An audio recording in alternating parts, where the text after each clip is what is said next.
Herkese salam. Ümid edirəm ki, yaxşısınız. Bugün sizə Ausbildung haqqında məlumat vermək istəyirəm. Daha doğrusu Ausbildung haqqında deyil də, Ausbildung sahələri haqqında hardan məlumat əldə edə bilərsiniz, sizə uyğun Ausbildung sahəsini necə tapa bilərsiniz və həmin şirkətə necə başvura bilərsiniz.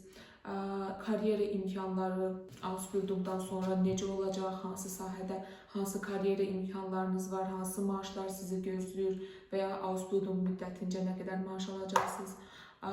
Ümumiyyətlə bir çox şeyi, düşünürəm ki, bir çox suallarınızı bu videodan sonra cavab tapmış olacaqsınız. Hal-hazırda bilirik ki, Azərbaycanda Ausbildunga müraciət üzrə tələbat çoxdur. Bununla xüsusi məşğul olan kurslar da var, amma bəzi tələbələr var ki, sadəcə buna imkanı çatmır. Ya da ki, artıq məncə bir çoxumuz eşitmişik ki, kursların da çoxu təəssüf ki, düzgün işləmir, belə deyim, yəni başladıqları işi sonuna kimi görmürlər. Ona görə hər kəs özü Azərbaycandan oturduğu yerdən Ausbildunga müraciət edə bilər ya da Ausbildung sahəsini özü seçə bilər, özünə uyğun olan. Bugün sizə bir sayt göstərəcəm ki, mən bayaqdan saydığım məlumatların 90%-ni siz bu saytdan əldə edəcəksiniz. Bu sırf Ausbildung üçün təşkil olunmuş bir saytdır. Düzdür, sayt alman dilindədir, amma siz artıq Google Translate-dən bunu rahatlıqla türk dilində və ya başqa bir dilə çevirib rahatlıqla məlumat əldə edə bilərsiniz. Və mən bu saytdan necə istifadə etmək lazımdır, hansı məlumatları buradan əldə edə bilərsiniz, bunu sizə göstərəcəm. Ümid edirəm ki, az da olsa sizə köməyə dəyər bunun. Başlayaq göstərməyə. İndi başlayaq. Ausbildung yeri necə tapa bilərik? Demək, bunun üçün bizə lazımdır bir ədəd sayt. Bu hansı saytdır? Ausbildung.de, artıq bura qeyd eləmişəm. Axtarışa verdik, çıxan saytların içində həmin saytı tapırıq, Ausbildung.de daxil olduq. Daha sonra burada istədiyimiz sahəni yazırıq. Burada da əgər hansısa müəyyən şəhər varsa ağlımızda, məsəl üçün Hamburg və s. istədiyiniz yeri yaza bilərsiniz ya da heç yeri yazmaya da bilərsiniz. Sadəcə axtardığınız sahə hansıdırsa onu bura qeyd edirsiniz və axtarış yerinə vurursunuz. Əgər deyirsinizsə ki, mən hələ bilmirəm hansı Ausbildung sahəsini seçəcəm, fikir almaq istəyirəm Beruf hissəsinə.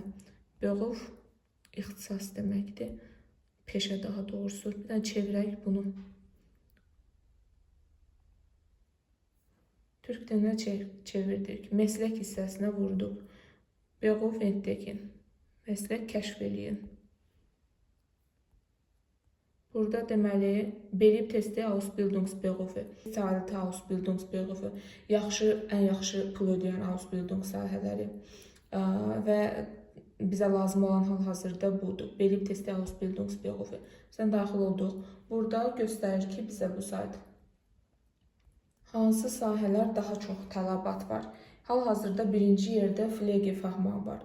Bu ya da Pflegefachfrau nədir? Sestra, nə deyirik, tibb bacısı sahəsidir. Gəlin çevirək bu saytı türk dilinə. Hemşirə. Birinci yerdə hemşirəlik var. İkinci yerdə bilişim uzmanı, bu informatika ilə əlaqəli kompüterdə nəsə iş görür, bilmirəm.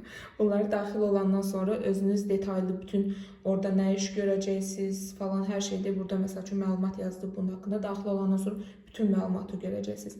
Məsəl üçün birinci ildə alınan pul nə qədər olur Ausbildung müddətində, ikinci ildə nə qədərdir, üçüncü ildə nə qədərdir, hamısının özünə uyğun olaraq qeyd olunub. Və üçüncü yerdə budur, büro yönetim asistanı, perakende satış məmuru, mekaronik texnikeri, pişirmək. Bu məsəl üçün pişirmək kimi tərcümə olunub, əslində aşpaz köməkçisi kimi tərcümə edilir. Yəni çoxdur da otel uzmanı, sənaye məmuru, istədiyiniz ixtisası yazırsınız bura və çıxır qabağınıza. Gəlin elə hemşirə tibb bacılığına baxaq, görək. İndi göstərim ki, sizə necə başvurmaq olar, necə araşdırma eləyək, bu bizə uyğundur ya yox. Baxın, 4306 Freie Ausbildung Plätze. Deməli ki, 4306 ədəd hal-hazırda boş yer var Ausbildung müddətində. Hal-hazırda səhv etmirəmsə 27 mart 2025. Deməli 4306 yer boşdur. Siz ora müraciət edə bilərsiniz. Bu o deməkdir ki, bu şirkətlər bu pozisyonu açıq elan ediblər. Bu qədər yeri açıq elan ediblər. İndi baxaq, burada başqa hansı məlumatlar əldə edə bilərik. Səhifəni yenə çeviririk.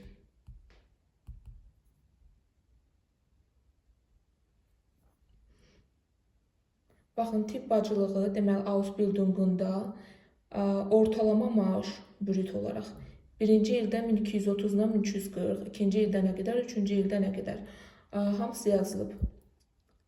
Təbii ki, bu brüttodur. Yəni ki, Ausbildung müddəti başlayandan sonra siz əlinizə keçən pul netto olacaq.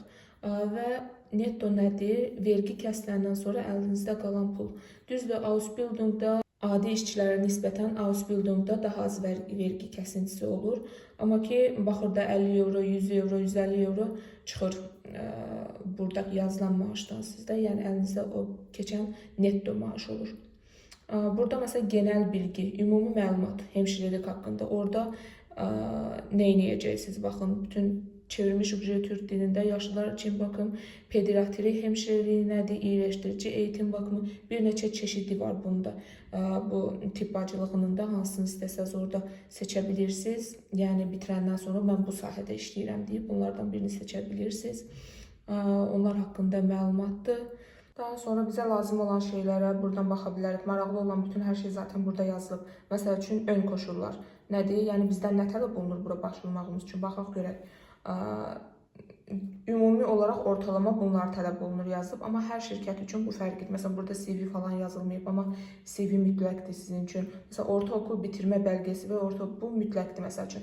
Orta məktəbi bitirdiyinizin attestatınızın da belə deyək, tərcümə və təsdiqi alman dilində göndərəcəksiniz, CV göndərirsiniz, anşığa indi bunları başa salacağım. Bu dediyim kimi hər firma üçün fərqlidir. İndi birdən başvuru bir yerdə eləyərik, baxaraq görək nələr tələb olunur. Ondan öncə bu səhifədə başqa nə göstərə bilərəm?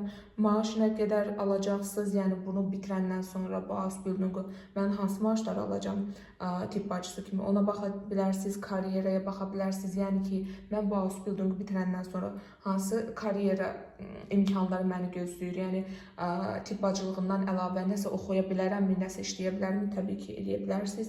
Almaniyada çoxlu Weiterbildung möglichkeitlər var. Buradan ona baxa bilərsiniz. Gəlin elə maaşa baxaq. Görək bizdə hansı maaşlar gözləyir. Bu Ausbildung müddətincə olan maaşlardır, görürsünüz. Hemşirə olaraq başlanğıc maaşı nə qədər? Demək, başlanğıc nə qədər alacağıq? 3304 eurodan başlayır maaşınız. Bu təbii ki, brütto. Dediyim kimi, netto bundan vergi kəsiləcək. Baxır nə qədər? 400, 500, 600, 700. Baxır vergi sinifinə falan. Yəni ki, brütto maaş bu qədərdir. Əlinizə keçəcək olan. Təbii ki, özəl sektorlarda bu daha yüksək olur və bu ilk ilin maaşıdır. Bundan başlayırsınız. Gələcək illərdə təcrübə artdıqca maaş da artacaq. Və yıllıq brüt yaklaşık 42.600 euro. İllikdə bu qədər alacaqsınız. Var deyə bonusları falan var. Yəni əlavə növbətə falan qalsaz orada da yaxşı pul verirlər. Belə şeylər. Nəsə daha çox dərinliyinə girmirəm. Təbii ki, mən indi sestralığa, daha doğrusu tibb bacılığına girdim, baxdım. Siz aşpazlığa yazarsınız. Onun lazım olan bütün məlumatlarına daxil olub baxarsınız. Ya başqa sahə istəyirsinizsə onu. Mən indi nümunə üçün bunu göstərdim sizə. İndi baxaq necə başvura bilərik. Bir dənə girək bura. Çıraklıq ilanları. Baxın, bunlar bu Ausbildungu təklif edən şirkətlərdir. Baxın, məsəl üçün, nəyə göstərim sizə? 4309 boş yer var. Məsəl üçün, baxın, bu yer, bu şirkət 25 yer ayırıb bu il üçün. Və nə vaxt başladığını göstərir burada. 10-cu ayın birindən başlayır, 2025'in. Burada görürsünüz, 2025'in 3-cü ayın birindən başlayır bu şirkətdə. Bax, 10-cu ayın birindən hamısını yazdım. Burada da həmin yerin adresidir. Nə bilim nə. Həmin şirkət harada yerləşir, adresi də burada. Birinə girək baxaq. Bizdən nə istəyirlər? İndi biz bura başvurmaq istəyirik. Mən Ausbildung başvurusu eləmək istəyirəm. Görək bunlar bizdən nə tələb eləyir, nə təklif eləyir. Bunu çeviririk səhifəni Türk dilinə. Baxın, bunlar bizdən istədiklərdir. Bunlar ümumi məlumatdır. Okul bitirmə belgesi, dil beceriləri və okul bitirmə belgesi. Yəni ki, orta məktəbi bitirdiyinizə aid atestatın tərcümə və təsdiqi alman dilində bunu aparacaqsınız. Dil beceriləri ən az B2 səviyyəsində Almanca. Bax, görürsünüz, özləri yazıblar, ən az B2 səviyyəsində Almanca. Siz deyə bilərsiniz ki, mən Almancanı bilirəm B2 səviyyəsində. Çünki getmişəm B2 kursuna. Bunlar ama sizdən sertifikat istəyəcək. Ya B2 HT sertifikatı, ya da ki TELK sertifikatı bunlar da keçərlidir. Daha sonra takım ruhu, dayanıklılıq, beləcə şeylər. Yəni burada əsas bunları istəyəcəksiniz. Ortaokul bitirmə sertifikası, dil beceriləri. Gəlin indi başvuraq. Gəlin, şimdi başvurun.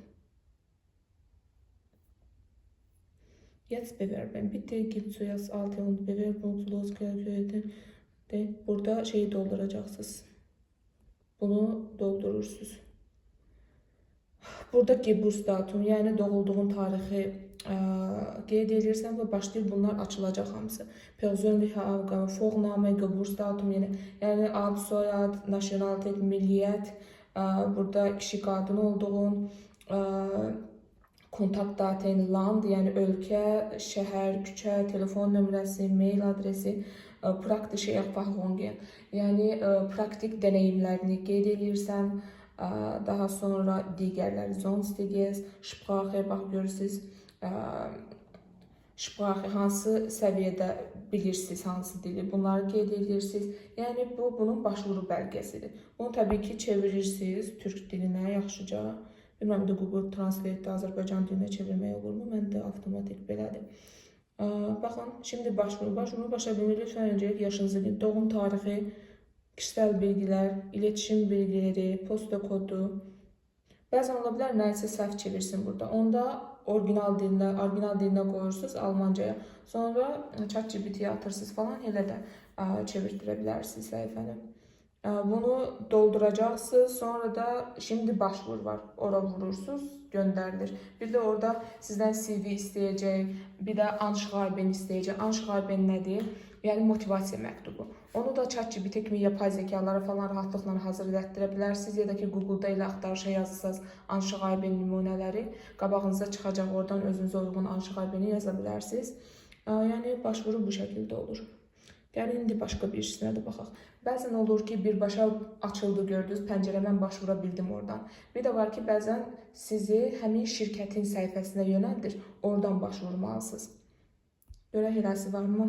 Şirkətin səhifəsindən başvurursunuz, orada başqa şeylər istəyir. Məsəl üçün təcrübələriniz nədirsə, onları yüklüyorsunuz, dil sertifikatınızı PDF olaraq yüklüyorsunuz, CV-nizi PDF olaraq yüklüyorsunuz. Əlavə olsa da çox bir şey istəmirlər də, bu saydıqlarını istəyirlər. İndi bu firmadan baxaq görək. İndi gəlin buna başvuraq. Jetzt bewerben. Görək bu nə istəyir bizdən. Yox, burada da gördüyünüz şey eyni səhifə açıldı. Bewerben edirsiniz, getdi. Bəziləri səhvən nə edir? Bəzi başvurmaq istəyən gənclər, tələbələr. İndi onu görsəm, onu sizə göstərəcəm. O çox səhv bir texnikadır. Artıq gördünüz, baxın, mən dediyim bu idi. Çıxaq buradan bir də göstərim. Bax, indi bura Universitet Medisini Frankfurt. Bura bayaqki kimi başvurmaq istəyirik. Jetzt bewerben. Baxın, görün. Nə açıldı burada? Öz saytı açıldı. Buranın öz saytında başvuru səhifəsi açıldı qabağımızda. Baxın, görürsünüz, burada fərq edir. Bax, indi çevirək buranı, sizə nələr tələb olunur göstərəcəm.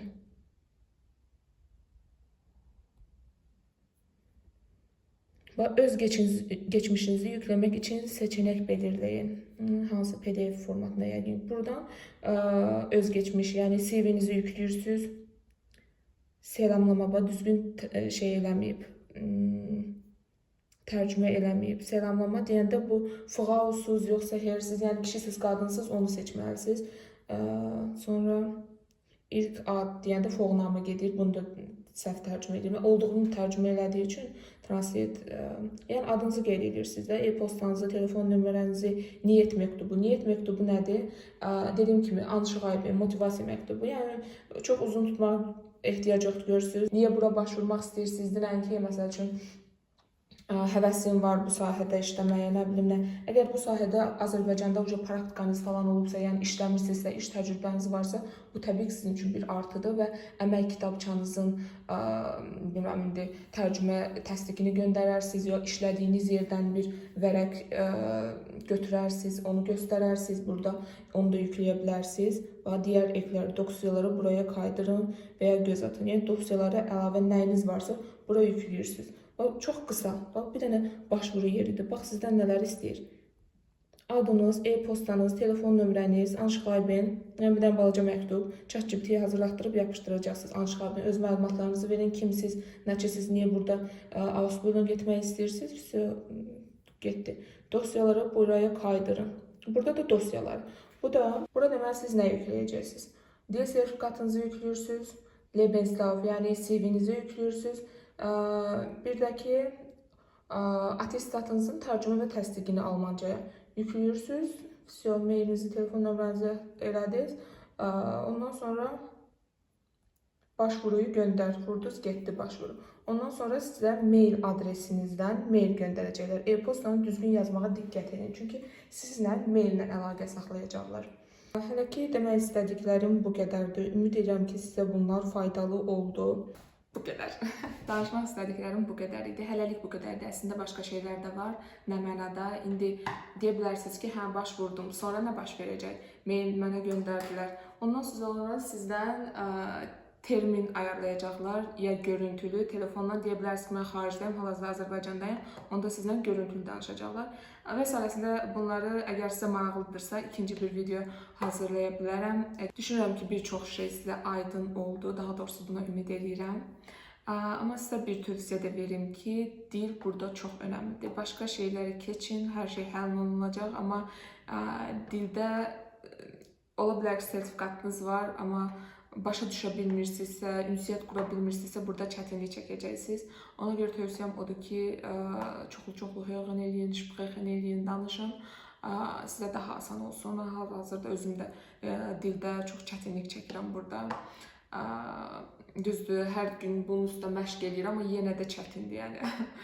Əgər sizə maraqlıdırsa ki, bu görüş prosesi necə gedəcək, bu onlayn görüş necə olacaq, hansı sualları sizə verəcəklər, bu onlayn görüşdən sonra nə baş verəcək, əgər bu mərhələndə keçsəz nə baş verəcək, hansı proseslər gəlir davamında, bunlar sizə maraqlıdırsa, videonu bəyənməyi, abunə olmağı və belə deyim, bu videoya ehtiyacı olan insanlarla bu videonu paylaşmağı unutmayın. Suallarınız varsa yorumlar hissəsində yaza bilərsiniz. Mən çalışdığım qədər hamısına cavab verməyə çalışacağam. Suallarınızın bu şəkildə. Özünüzə yaxşı baxın. Hələlik.